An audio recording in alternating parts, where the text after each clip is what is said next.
এখনকার জবনাটা উল্টা পুল্টা। আমরা পোলাপান লেখাপড়া করে শান্তি মতো থাকতে পারি না। আমাদের পোলাপান স্কুলে যায়, কখন কি হওয়া যায় নিজে বুঝাতে পারি না। আমার বাবা মা অনেকে যতটুকু কষ্ট করছে, আশা করি আমার পোলাপানের দিকেও তো আমার অতটুকু কষ্ট করতে হবে। আমিও তো চেষ্টা করি আমার পোলাপানটা লেখাপড়া করুক, ভালো পোস্টে চাকরি পাই। গরিব ঘরের সন্তান, আমরা তো বড় লোক না যে আমরা বড় লোকের পোলাপান।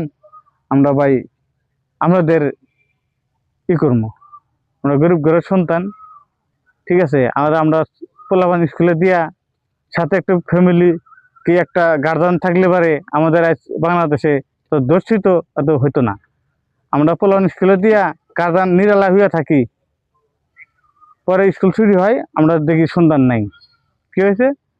ফল্লার বিড়ি দর্শিত হয়েছে, গলা কেটে হালাইছে। এই দেশে বিচার নাই, বিচার তার মতন আর লোক নাই। তাই অনেক কথা বললাম, মনে রাখে। ঠিক আছে, আমার মেয়ে স্কুলে পড়ে, আপনার বলেও স্কুলে পড়ে ভাই, সাথে আমরা গার্দা রাখবো, দিয়ে আসবো, আবার নিয়ে আসবো স্কুল থেকে। মাদ্রাসায় দেই, আর কলেজে দেই, আর স্কুলেই দেই। সবাই গার্জিয়ান সাথে করে যাবে, স্কুলে দিয়ে আসবে, আর গার্জিয়ান আবার স্টুডিওলি নিয়ে আসবে। তাহলে আমাদের এই যাব না, আমরা গার্দা রাখতে পারবো আমাদের পোলাপানে।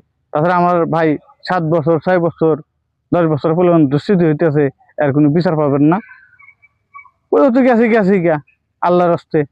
আর কি আমার 10 বছর জেল, কি 3 বছর জেল, 8 বছর জেল, মামুর বাড়ির টাকা দিলি